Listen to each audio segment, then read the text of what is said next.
안녕하세요. 한쌤입니다. 오늘은 12월 22일 오전 5시 36분입니다. 생방송을 했는데, 그때 주식 이야기를 좀 하고, 녹화로 코인 이야기를 하려고 했는데, 그때 알트코인에 대한 이야기를 너무 많이 해가지고요. 오늘은 주식 증시에 대한 것들을 좀 보도록 하겠습니다. 증시 한동안 안 봤죠, 그죠? 제가 안 본다는 건 별로 볼 게 없다는 얘기예요. 그러니까 너무 심려치 않으시고 기다리시면 됩니다. 환율부터 챙겨야겠죠? 네. 환율은 반등을 하다가 이게 조정을 또 하방을 보고 있습니다. 제가 뭐 기승전 반등하더라도 하방이다라고 말씀드렸는데 모르는 건 모르는 거예요. 그죠? 그래서 환율적인 측면에서 일단은 뭐 단기적으로 금리 인상 이벤트도 없고 그래서 일단은 한동안은 계속 금리가 좀 빠지지 않을까 이렇게 생각을 좀 하고 있습니다. 1260원 정도까지는 빠질 가능성이 있다. 자, 그러면 뭐 여기서는 그렇다고 숏을 치지는 마십시오. 제가 여기서 롱 잡지 마라 했던 것처럼 매수하지 마라라고 했던 것처럼 여기서는 숏을 칠 수는 없습니다. 일단은 관망을 좀 하시고 만약에 달러가 1200원대, 1100원대까지 오게 된다면 우리 매수로서 접근하시는 게 차라리 나을 것 같아요. 그러니까 지금은 뭐 무턱대고 막 이렇게 사거나 이러는 것보다는 일단은 관망하시는 게 좋겠습니다. 여기서는 뭐 신호로 잡을 만한 그런 파동들이라던가 변동성 잡을 만한 그런 것들이 지금 많지는 않거든요. 그래서 지금 상황에서 ABC 그리고 해서 요 규모 하나 끝이 나고 반등 이후에 다시 좀 진행이 되는 이런 그림을 생각해 보고 있습니다. 1260원, 1240원 정도까지 반등이 좀 나오고 나서 뭐 다시 또 빠지든지 그렇지 않을까 뭐 생각이 되고 있어요. 이 환율은 거래량이 없으니까 한쌤이 지금 가장 중요한 무기인 거래량이 없죠, 그죠? 그래서 그렇게 보시면 되겠고 요런 구간들은 환율을 감히 예상하려고 하지 않으셔도 됩니다. 그래서 나중에 요렇게 요 그림 요 규모를 이제 돌파하는 흐름이 나왔을 때 그때 이제 매수로서 정하시면 되니까 뭐 잠시 쉬어주시는 게 좋겠습니다. 자, 그렇게 얘기를 하고 우리가 5일 보겠습니다. 환율이 빠지면 오일 값은 올라요. 왜 그럴까요? 그쵸? 달러의 값이 떨어지니까 상대적으로 그대로 있던 오일은 상대적으로 높은 가격이 형성되게 되는 거죠. 이해되시나요? 달러가 100이 있었고 오일이 100이 있었는데 달러가 90이 돼버렸습니다. 그러면 얘 입장에서 이 둘이 비를 따져보면 얘가 1.1에 가까운 수치를 가지게 되는 거잖아요. 그죠?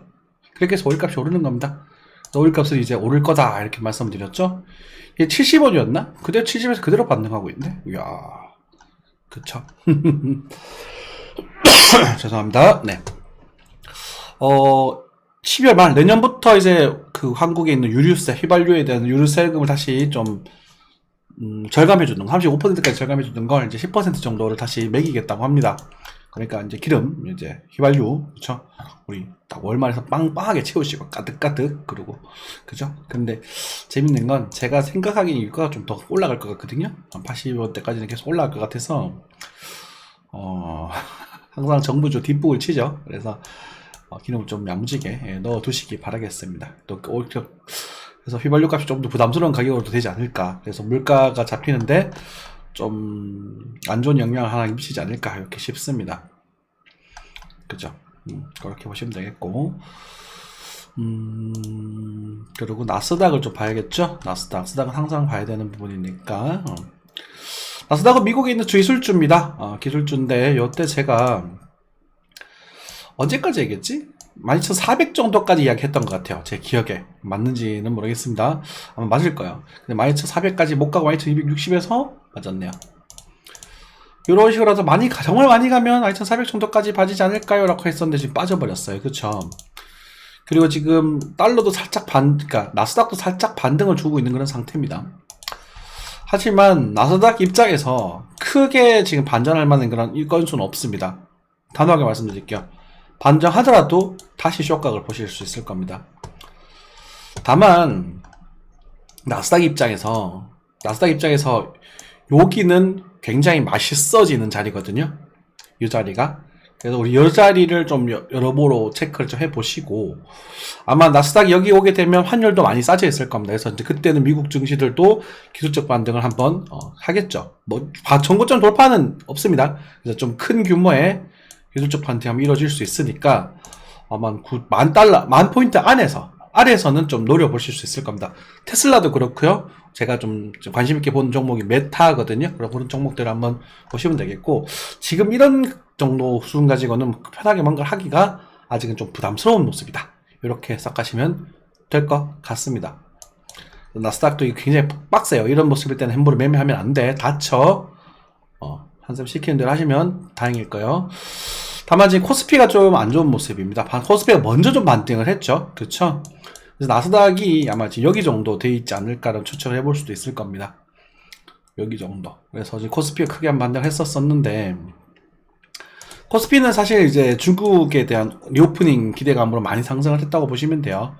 그리고 뭐 좀 경기도 좀 장기적으로 많이 빠지게 되면서, 환율이 빠지면서 이제 뭐 쭉 이게 뭐라고 할까 그때 기억이 안 나네. 조선업 이런 돈을 좀 미리 받으면서 쭉 반등을 했거든요. 아래에서 돈을 좀 풀었고, 그리고 이제 2300포인트 제가 변곡으로 말씀을 드릴 수 중요한 변곡점이라고 말씀드렸던 2300포인트에서 지금 좀 꿀렁거리는 그런 상황이 되었습니다.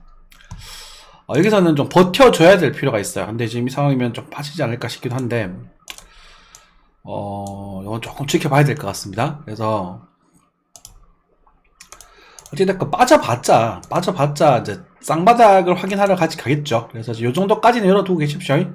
그래서 2273 정도까지는 뭐 빠져도 무난하다 이렇게 생각하시면 될 것 같습니다. 그래서 어쨌든 코스피도 이 정도는 매수를 노려볼 수 있는 존이긴 합니다.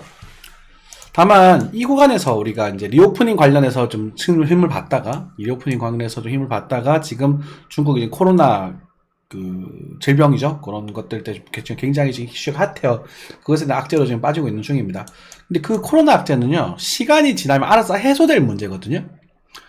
우리 한국도 우리 코로나 감염자가 많다면서 역대급 올라갔었잖아요. 중국도 아마 그런 진통을 좀 겪을 겁니다. 겪고 나서 반등을 주겠죠. 그렇죠. 그런 부분에서 생각을 좀 해보시면 되겠고, 아마 중국 정부에서도 막 무턱대고 가만히 있지는 않을 겁니다. 여러분들도 싫어하시는 분도 많겠지만, 그래도 각국의 수장이잖아요. 그죠? 그렇게 관점을 보시면 되겠고, 나중에 올려주면 좀 긍정적인 모습으로 생각해 볼 수가 있다. 이렇게 해석하시면 되겠고, 지금 바로 올라가기보다는 여기서 좀 술렁거리는 그런 시간을 좀 가지고 이렇게 올라가는 게 좀 더 긍정적인 모습이 될 수 있습니다. 그래서 내년에는 코스피가 2800 정도까지도 한번 시기망을 가져볼 수 있는 상황이 될 수 있거든요. 그렇게 생각을 해보시고, 만약에 이 그림이 좀 밑으로 빠져버리게 된다면 요 가능성이 1900포인트 가능성은 이제 부동산의 붕괴입니다. 부동산의 붕괴.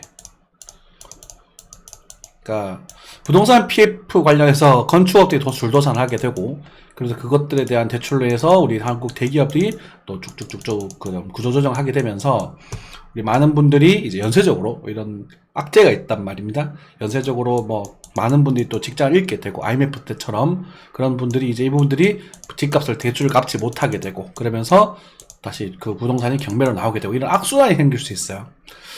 이 시나리오가 나오게 되면 코스피도 1900까지 빠질 수 있습니다. 그래서 여러분들 뉴스를 보실 때 요 뉴스를 굉장히 민감하게 보셔야 돼요.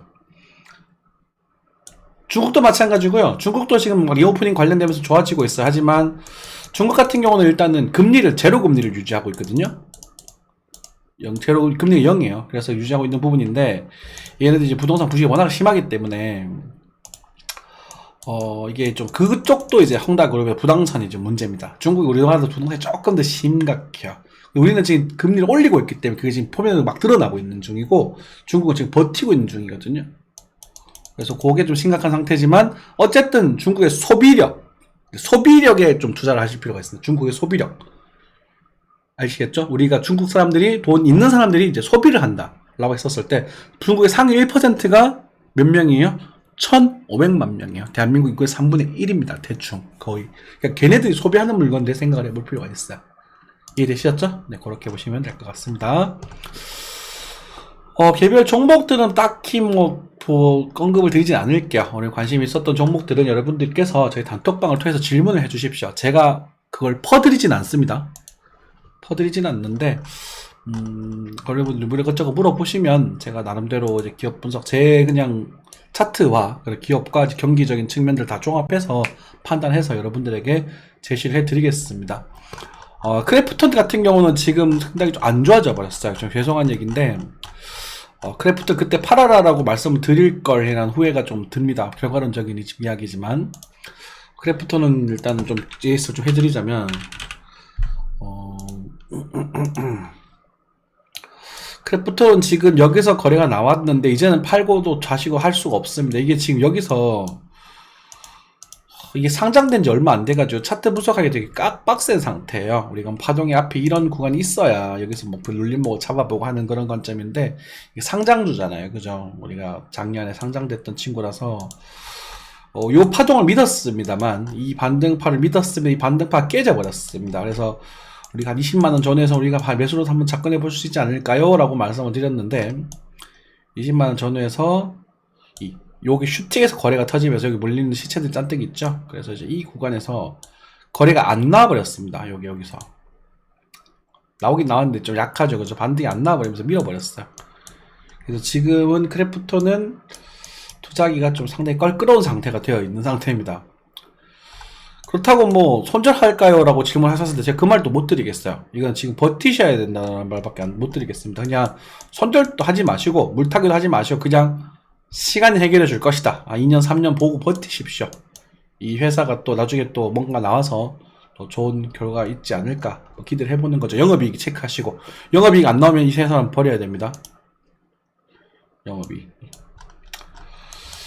스튜디오 드래곤은 79,000원까지 오지 않고 다시 반등을 하게 되네요. 그렇죠? 스튜디오 드래곤은 이제는 별로 관심 없습니다. 저희가 요때 해가지고 요렇게 먹었거든요. 요거를 저희가 챙겨드렸는데 눌리고 제가 79,000원 정도를 제시해드렸는데 거기까지 오지 않고 다시 반등하고 있습니다. 이제는 이제 9만원 10만원 넘어가더라도 뭐 크게 뭐 관심 두지 않겠고, 단타로서는 괜찮습니다. 스튜디오 드래곤 단타로서는 괜찮고 뭐 반등을 좀 더 할 수 있겠지만 한번 작업해보십시오. 정찰 정도 해보십시오. 손절 주고 정찰해보십시오. 소비 좀 해보시면 뭐 괜찮지 않을까 싶습니다. 추세 살아있으니까. 그래요, 뭐. 이랬는데 막 9만원 갔는데 또 물려라. 9만원이면 이거 그것도 벌써 2%가 넘는 거거든? 그죠? 네. 9만원 넘어가면 9만 5천원 정도까지는 쭉 분할매도 쭉 하시고. 아시겠죠? 네, 여기 손절 주시고. 분할매도 쭉 하시고, 한 30% 남겨가지고, 끝까지 한번 잡아먹어 보시고. 그렇게 하는 거예요. 주식, 원래 투자는 그렇게 하는 거예요. 저점, 고점 맞추는 게 아니라. 그렇죠? 요 녀석이 이제 중국 리오프닝에서 그 소비주, 우리 방송이나 이런 것들 좀 잘 지내고 있잖아요. 그런 관련해서, 좀 잘 괜찮을 수 있는데, 걱정인 건 이제 좀 있으면 이게 끝나요, 드라마가. 유명한 드라마 있죠? 이게 끝나서 좀 긴가민가한 부분이 있습니다만, 어쨌든 다음 한 주 더 있으니까. 손절가 주시고 한번 해보십시오. 뭐 권장은 안 하겠습니다. 제 스타일은 아닙니다. 돌파할 때 이렇게 사는 건. 자, 오리온이 또 터지네요. 지금 보시면 소비주들이 좀 한국 주식에 소비주들이 좀 터지고 있거든요. 그쵸? 허허, 좀 지켜볼 일입니다. 지켜볼 일이에요. 네. 그런 종목들은 뭐 제가 다 할 수가 없었기 때문에 요 정도 하고 마무리하겠습니다. 항상 건강한 투자하시고 내년은 올해보다는 나을 겁니다. 너무 심려치 마시고 잘 기다려 주시기 바라겠습니다. 감사합니다.